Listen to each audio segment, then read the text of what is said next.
make me look at least as fit as Neale. Oh, you got your jacket on, you're fine.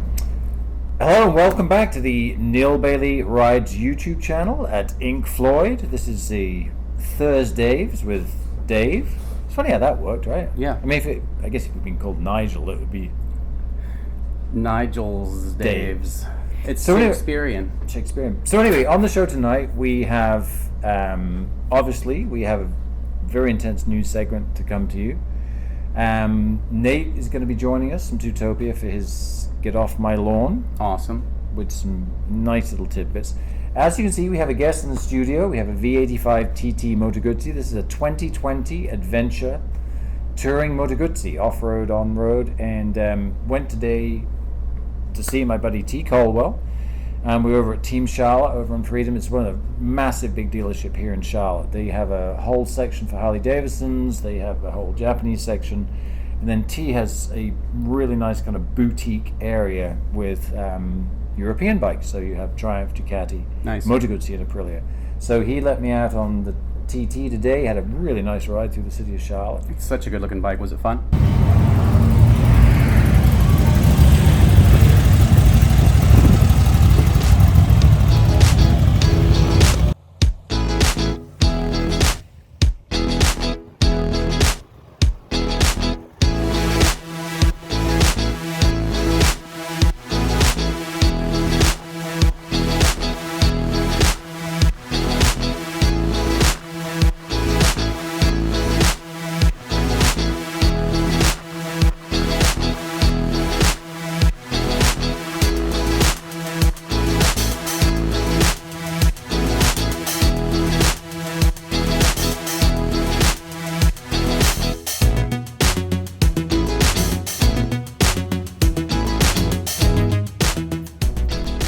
Very fun, yeah. I had an old Moto Guzzi when I was a kid, and they used to really rock from side to side, and they've taken that away. But yeah, everything worked just perfect. Very, very nice, maneuverable, light, easy to ride motorcycle. And then so we're going to bring T on, not specifically so much to talk about the motorcycle and the dealership that he was, but a little bit to talk about his history, because you know, he is a passionate, lifelong motorcyclist. So is his son, and now his grandson. So this is a trilogy? Family business. Legacy. Legacy of motorcycles. I love it. So, without further ado, why don't we have you read the news? All right. Let's get to it.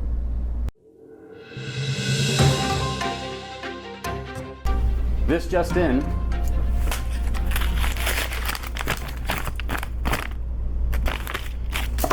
I'm still constipated.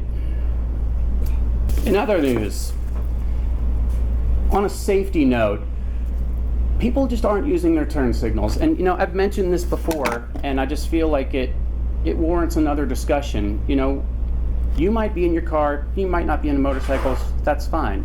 But you gotta realize, when you fail to signal, you are putting someone's life in danger who's on a motorcycle. It's as simple as that. And I just wanted to bring up this segment. I just feel like there's just a little bit of effort, you know, just a turn signal, you know, just to say, hey, I'm thinking about going right, I'm thinking about going left, you know. We would appreciate it. And again, this is a life-saving issue. And there are turn signals in a car for that very reason. You know why there's turn signals in a car? Because you can't just stand up and say, hey, I'm turning, you know, I'm turning right, I'm turning left, because then, you know, we would know. But you're in a car, you can't do that. You're sitting down, and it restricts you. There's a roof on that thing. So, I don't want to belabor the fact too much. I don't want to beat a dead horse. But, I forgot to put on my pants, didn't I?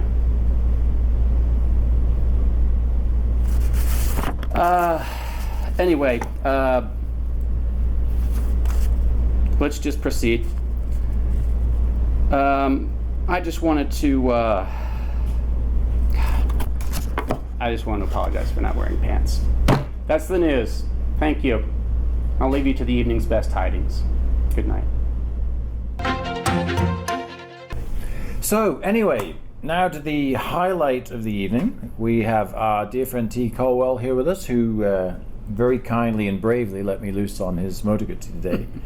So, welcome to the set, Tee. Thank you very much. Great Pleasure to to be see you. here. Tee and I have a fairly long and reasonably intricate history. We did a number of projects together during the Speed Channel days, and at that time you were running a different motorcycle shop, so Right. we would, manufacturers would give us bikes, and then your service department would update them and improve the performance. I would test them. We made a series of videos. So Yep. you were a It was regular great. part of our Speed Channel days back in the day. So, and while you are the manager of the shop and dealing with everything, correct? So I run the European segment of the shop. Right. So I'm one of the managers there. But yeah, I mean, it's been a blessing to get the opportunity to kind of develop a new part of it for that store. And it's really, really special. It is. Very surprised when I went today, very pleasantly surprised. So while that's all really important, we'd like you to tell us a bit about your motorcycle history, because I mean, I know with Andy and your grandson, you have a great motorcycle history. You've been in this industry for how many years? So I've been working in the industry for about 22 years now. So, but I've been playing in the industry since I was 13. And you're what, 78 now? Yeah, 78 going on. So I'll be 64 in September. So And still loving motorcycles. still love just the motorcycles same. as much as I did when I fell in love with them as a kid. So Yeah, that is brilliant. And tell us about your son, because he is an avid motorcyclist. So my oldest son has been a long time rider and done quite a bit of racing, both motocross and road racing. So I got to kind of live vicariously through him. I didn't have to put my life and limb at risk. I just had to pay the bills. So had a lot of fun doing it. We would have liked to have gone farther, but you know, things happen in life, and so you kind of go down the road. But another cool thing is you have a grandson working. I do have a grandson working at the store. He started last summer, so he just turned 16. He really gets to ride all kinds of neat bikes. He gets to be immersed in the life, and he loves hanging out with the guys. He's got his dad's pit bike that he plays around with the guys in the parking lot, and they get to rub elbows and things of that nature. So we have a lot of fun. Been in the blood with your family. Absolutely. So you have a couple of really bikes that interest me. So tell the viewers about the bikes that you have at home, because this is cool. I recently acquired two 82 model GPZ 550s. Gentleman came into the store and he and I got talking. I like to talk motorcycles, but we both had 81 model GPZ 550s. And I told him I wanted to find another 81, which I still want to do. But he told me he had two 82 GPZ 550s, and he had thought about kind of selling them. So, ding, ding, ding. I let him know that I would be interested in them. So, long story short, we agreed for me to buy them. And so I had agreed to pay him a certain amount of money for them and to go pick them up on a Sunday. And this goes back a few weeks ago. Well, I called him on Saturday prior and told him I had everything arranged and I would see him about midday on Sunday, and that was Father's Day weekend. So he had some plans that weekend. So him hauled around a little bit. Finally he said, okay, well, you know, we made a deal. I'll live up to it. So he hung up, and not 5 minutes later he calls me back and he said, I can't do it. He said, I've decided not to sell them. He said, I just can't part with them. He said, I told my wife and family I wanted to be buried with one of them, and so that's the way I'm going to go. His son was going to get the other one. Well, then a week later, he calls me up. I'm at the shop working on a Monday, and he said, hey, I got to apologize. He said, but if you still want the bikes, come get them. Come get them quick. So I left the shop, went home, picked up a trailer, and then went straight up and picked them up. And I could tell it was an emotional time for him, but the man's got ALS, and he really wanted them to go to a good home, and hopefully I can do that. I want to try and keep the two bikes together. That's what he really wants to do. So I'm going to try and keep one as a street bike, and I might turn one into a vintage race bike and let my son race it a little bit and arm stuff. Harry Van der Linden raced one very successfully. Right. And, so Harry and I have already chatted on. See, this is how the grapevine works. And he's already told me that he has some hot rod parts for me. So, but I want to get the one that I'm going to use as a street bike. Good and street worthy. It's got fork seals leaking and needs tires, and just go through it, make it. I don't want to restore it. I want to make it practical. Right, and make it a rider. I don't know if you know that I have a history with that bike. You had told me at one time that you did. So in 1995, I rode that model GP Z550 from Guatemala to Peru. Wow. And that was a journey. It was a 6-week journey, 6,000 miles, 9 countries, and that was before most of the roads down there were paved. And that's not an off-road motorcycle. Yeah, we put Pirelli MT60 tires, big 630 chains, and drove the. And you know what, that thing? I mean, I crashed it. We fell off. We fell down. I mean, fell in love, and all this stuff happened. You know. Now, was yours a unitrack model? Yes, it was. So yours exact was the same. Yeah. So my first one was an 81, which is a dual shock. Dual shock. Yeah. So, beautiful. Yeah. So Tee, you know, you've had a very, very long. I mean, how many bikes do you think you've had over the years? You know, there's been a lot at my house, and there's currently 13 at my house.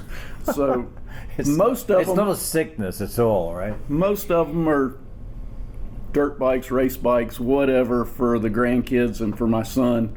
But I've got a passion for it, and so there's always going to be bikes at the house. I don't know how many I've had. I've certainly got customers that I've sold more motorcycles than I've ever owned in the years that I've been in it. So, but there's been significant ones that got a soft spot in my heart for. Yeah, I just can't imagine the people you've interacted with over the years. It's an awesome way to be able to make a living, and granted, you don't get rich in the motorcycle industry, but I think you get rich with the blessings that come along with it. So yeah, the fun you have, and to see your kids and your grandkids following along. You know, and I get to see customers that they bring their kids in. You sell them their first bike, and now I'm seeing their kids coming in and they're getting their first bike. So you get to be a part of that, and you get to experience it. So, and you've been pretty, you know, obviously with COVID-19, I mean, our whole world has been very much on its head in a lot of areas, but in the motorcycle industry, it's been seeing a lot of new people come to motorcycling, a lot of bikes being sold, a lot of people reconnecting. It's been really encouraging because for a long time, kids were not getting introduced to the industry, and they didn't see the passion for it. Now we're starting to see some of that. So it gives me hope that there is another generation coming into the motorcycling industry. And whether they stay in it or not, I think they take something out of it, and it becomes something that becomes a part of them. Well, I mean, for us old guys, we're lifers, right? We're in. Right. Yeah. So, well, Tee, I mean, there's so much you've seen, so much you've done over the years. I mean, this is, you know, part of why we want to do this. We want to hang out with our friends. This is the threads and the tapestry of our motorcycle life. Right. We've been so connected. I mean, we're connected to your family. Just give us a little bit to wrap up here, a little bit of details and information about this Moto Guzzi. I really enjoyed riding it. They've come a long, long way. I used to test these things years ago, and they were not as sophisticated and slick as this. So this motorcycle was an early release 2020, and it was introduced a few years ago at one of the European shows, and it got a lot of press. And so within a year, they said, okay, it's going to actually be a production model, and we were getting interest on it. We were getting interest from all over, and Moto Guzzi has been very pleased with the reception that this motorcycle has gotten for their company, and it's been a real shot in the arm. You getting people that have been riding other brands that are coming over to the Moto Guzzi brand. You're getting people that have been longtime Moto Guzzi owners that are buying one of these to add to their fleet. So it's really fun, and nice to be a part of it. And it came in at a price point that it makes it a lot more affordable, because there's so many $20,000+ adventure bikes out there, and this one is not. It's significantly less than that. So, and it has a lot of the bells and whistles, but it's not overburdened with technology. It's a simple motorcycle. Well, and I think with the parent company Piaggio, obviously Aprilia and Vespa, you know, the quality and the componentry is so standardized across all of the marques now, right? So they've dealt with a lot of the reliability issues. They have, and this bike has proven to be a good, reliable platform. We've got some guys that are buying it and they're riding it off-road quite a bit. We've got the vast majority of them are street bikes, but it gives you a good, comfortable ride. It's not overladen with horsepower and torque, but it's got good torque and horsepower for what it's intended to do. And it's a fun motorcycle to ride. And it's one of those motorcycles that makes you giggle. Oh yeah, really enjoyed it. So Tee, thanks so much for coming out. Thank you for having me. Before you leave us, you have a rather dynamic young lady that works at your store who does an enormous amount of good within our motorcycle industry. Yep. And we didn't get a chance to spend a lot of time with her today, but if you'd just like to give her a little bit of a plug for what she does, because this is brilliant.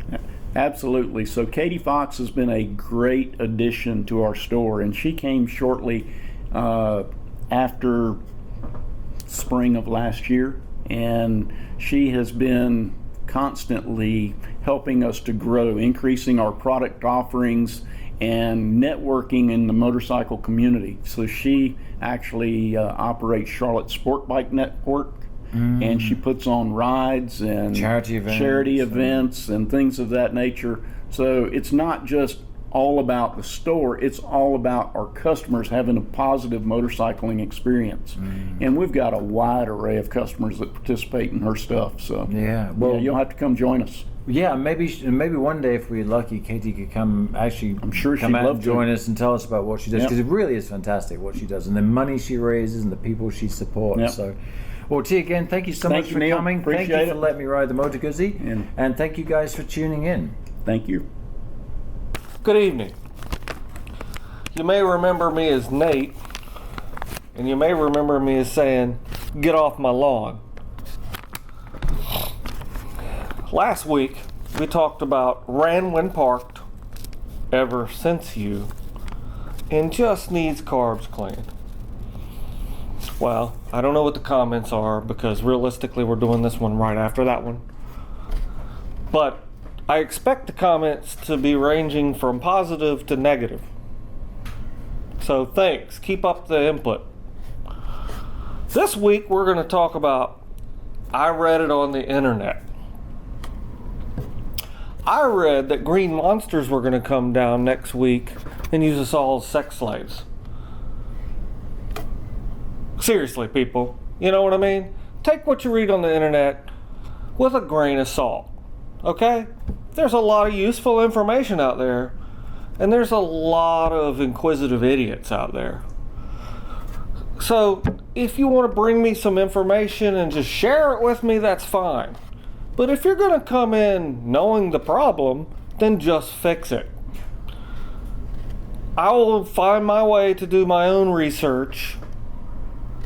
Thank you very much. Tell that one weirdo I said hi. Let's move on. My friend, who is a mechanic, said, "Hey, we've got something here, okay? We've got a guy or gal that works on something." You didn't specify that. What are they a mechanic on? Like robotic, arms? I'm cool with that, provided you preface it with that. But if they were a motorcycle mechanic, they would be fixing it. So although I appreciate that information, which we really do, don't act like you know what it is, or they'd be fixing it, or you'd be fixing it, or someone else would be fixing it. Okay? Just be honest. That's the goal here.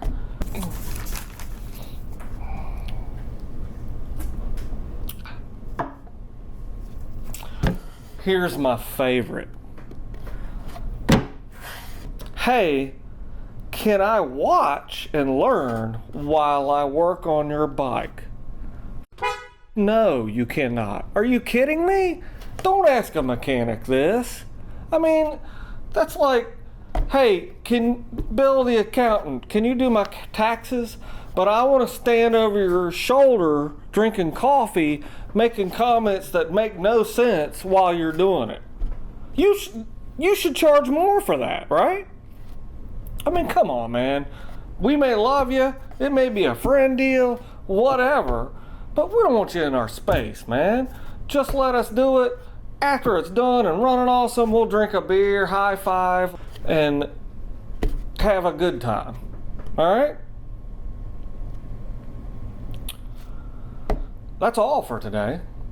So stay tuned for next week when I may go over some topics like,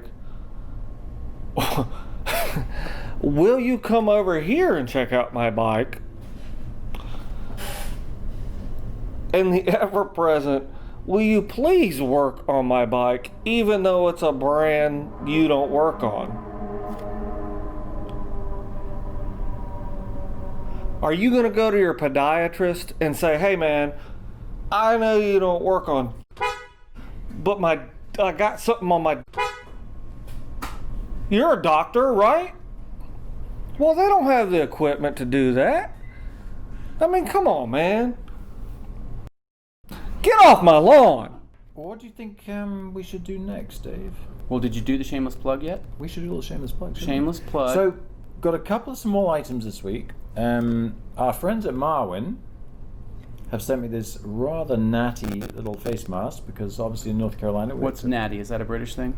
Yeah, it means like nice and good. And Oh, okay. you like that? That's kind of counterintuitive, Is it? but all right. But anyway, look how nicely made that is. And look what's very, very cool about this is you can actually pull this filter out. So Oh, if you do have a sort of big sneeze or a, yeah. nose stuff, Kind of nasal accident, you can remove it and a wash. nasal accident, you can actually remove it and put another one in. So Excellent. yeah, it's pretty nicely constructed, washable, and it's got some sort of technology where it talks to your cell phone and you can order beer at races or something, but I don't understand that. Oh, but anyway, cool. But in terms of a rather nice, very well constructed. Yeah, and it looks like you've got little adjustable ear things there. Well, it's just, well, not my ears, yeah. So, you like that? I do like And it. actually a very sensible company, and they do work with NASCAR, so. Well, cool. But that was Well, very nice thank of you to you send me very that, so much. thank you very much, Marwin. Yeah, what's the name of the brand? It is Marwin. They work in NASCAR, nanotechnology and different things, so they've rushed to bring out face masks, basically. They're Excellent. the ones that helped and sponsored my Mount Kenya hike with all of the apparel that I wore. Very cool. So, guy called Brian Rock, we deal with, very, very, very great guy. And Awesome. so that's a little shameless plug. And then our friends at Spider Grips have been sending us lots of grips. So these are for the motorcycle, Basil. Cool. So- Dirt bike, street bike, both? Yes, there's some for the track bike, some for the dirt bike, some for the street bike. So we probably got a set somewhere for your Triumph. Awesome. How'd you meet these guys? Through a good friend of mine, Eric Putter. He's a very well-known PR guy. He's out of the left coast, Okay. and he works with a lot of top companies. He's been a journalist and editor, photographer, writer, bike tester. I've known him for donkey's years. And so anyway, when Spider heard we had some projects going, talking to Eric, they said, let's have some grips. So Awesome. that takes care of our shameless plug for the day. Thank you, And Spider. I think that about wraps it up. Yeah, we're excited you're here watching. Thanks again to Tee. Wonderful newscast. Thank you. Thank you. The news is very important. It is. It is. Yeah. Mm. Yep. And I'm gonna bring it for you. And I put my pants back on. All right. Thank you guys for joining us. Thank you.